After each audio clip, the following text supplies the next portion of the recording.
And the town is growing, it's doing well, and the image is totally different than it was some 10, 15 years ago.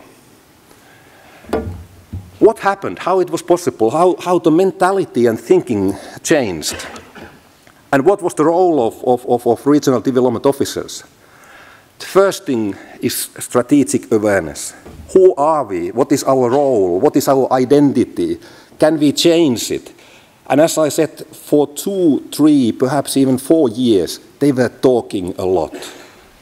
Commissioning studies, writing plans, and hitting their head on the wall all the time. But the strategic awareness started to grow collectively. There were hundreds and hundreds of people working in different workshops, and it was not so coordinated. It was more like a fear that we are out of the game. But in the end, there was awareness. We should be part of the knowledge economy, and we must link ourselves to the main hubs of knowledge in Finland. We are too small to cope with alone. And they started investing in science park, professors, etc. And all the time, it was not question about regional vision, but combining the visions that existed there already. And here, regional development people played a big role. Not one of them, but dozens of them. And I have been involved in certain workshop sessions there where they were thinking, what does the Vice Chancellor of University of Tampere think? Because you don't get universities involved without money and something interesting, at least in Finland. And in that case, in the 90s, it was more or less impossible to get universities as institutions involved, but you could get professors involved, and then you get universities involved. And now, for instance, our university is coordinating the whole thing in this place.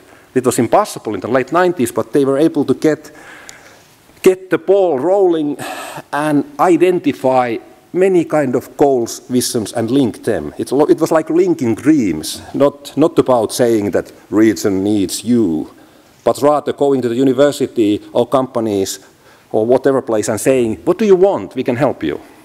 And then it started to think. And you have to frame the whole issue, mobilize the people. And for instance, if I still think about those 16 professors and their research groups, there are more than 100 SMEs funding them. There are 27 municipalities funding them.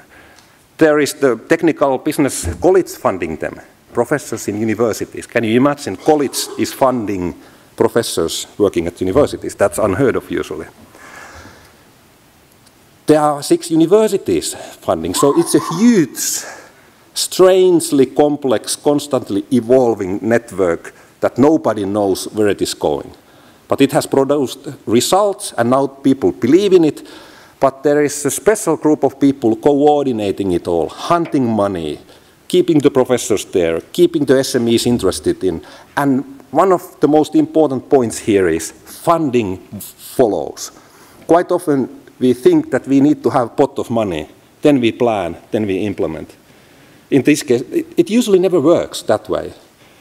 You get people talking, you get the vision emerging all the time, you get the ball rolling, and money will follow. In the 90s, these people left for Helsinki and said, we are the worst. Can you see the Finnish regions? We are the worst. We need more money. They were whining all the time. Now they go to Helsinki, to ministries and universities say, we have an interesting idea. Would you like to partner with us? And it's actually functioning. But then we have a question, what kind of power is needed? I said that leadership is a relay. You need to have interpretive power, power to affect how people think. You need to have institutional power, power to change organizations, direct resources, use money, and you need to have network power. Make people to work together. But of course, without good substantial knowledge about universities, about agriculture, food production, SMEs, regional development officers can do nothing. You need to know what you are talking about. And usually regional officers don't know what they are talking about. And that's why they need to network with people who know. But regional development officers usually have pretty good understanding on policies. And in the case I'm describing, the question is about local economic development policy, regional policy, science policy, innovation policy.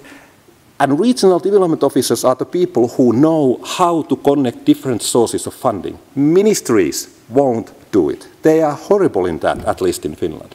They are thinking still in the silos, as described a few minutes ago. But locally, you can create your own strategy, use all those words ministries and European Commission wants, and take a little bit money from there, a little bit money from there, a little bit money from there, and then suddenly you have a lot of money for your own strategy. And that requires very good leadership. In the early phases, you usually need to be able to reinterpret the whole region. And there you need the substance knowledge to get firms, university people, whoever you want to mobilized, because they are very sensitive if they realize that these guys don't know what they are talking about, or they are not working with those who know. And in the early phases, it usually is enough, if it's possible, to detect the most important people, mobilize them, but when the ball rolls on, collective interpretation phase requires a lot of people. And for instance, in this region, there was kind of implicit policy that all the relevant people must be involved before they hear this or read this in the media. Because if they read the newspaper article saying that there is something new going on, they feel excluded. And then there are a lot of people trying to do everything possible to prevent it happening. But if they are involved, they usually won't do it. And that's why evolving interpretation, good skills in networking, and good skills in cross-policy operation is crucial. Launching activity, it's more about money now. And now, usually, at least in Finnish cases, here politicians, big bosses play a role. They are not necessarily so crucial in the first two phases, but they must be involved, informed, and part of the discussion. But usually, sorry to say this, but ministers and MPs don't have the power needed always to get the ball rolling. But they are crucial here. And especially in the fourth phase, when everything should be institutionalized, made part of the structure. And for instance, in the case I very quickly touched upon, we don't really know what stays there for next 50 years and what doesn't. And here we need again reinterpret what's going on. And here ministers, parliament members, vice chancellors, they are playing the crucial role. Because they can destroy everything or institutionalize it. And I repeat, they are needed also in the first two phases, but usually that first phases, they are quite nitty-gritty, small things. They are not interested in, they are not involved, but that way. But I have seen several cases in Finland where the relay almost and quite often breaks down here, because now different forms of power are needed. And that's why I am saying that regional leadership is a relay of power and knowledge. And it requires quite a lot from individual to say, I don't have knowledge and power to push this forward. I need you or whoever. And I have been involved in a few policy processes where we have been sitting down and thinking, we don't have power to push this forward. Who does have that kind of power? How can we get him or her interested in this? And that's the skill we need, and I believe that this is where regional development officers plays quite strong leadership roles. To conclude, regional development officers repeatedly talk about creativity, innovation, etc. Hopefully too much, because I have seen many cases where the hollow rhetoric is throwing people away. They don't want to be involved and mobilized because they have heard all that rhetoric so many times. And that can be really harmful. It's about seducing people. I once wrote a small piece about seductive moves in regional development. And that means if you want to seduce somebody, or some organization, whatever, you need to know them. You read all the strategies, goals, etc. You can't simply go there and say, now I seduce you. But you have to learn and study how people think in the most important organizations for your region. And that's what Finnish regional development officers didn't do in the 80s or early 90s, and only small fraction of them do it now, because usually they think they know, but they don't. They know some part of it, but not the whole picture.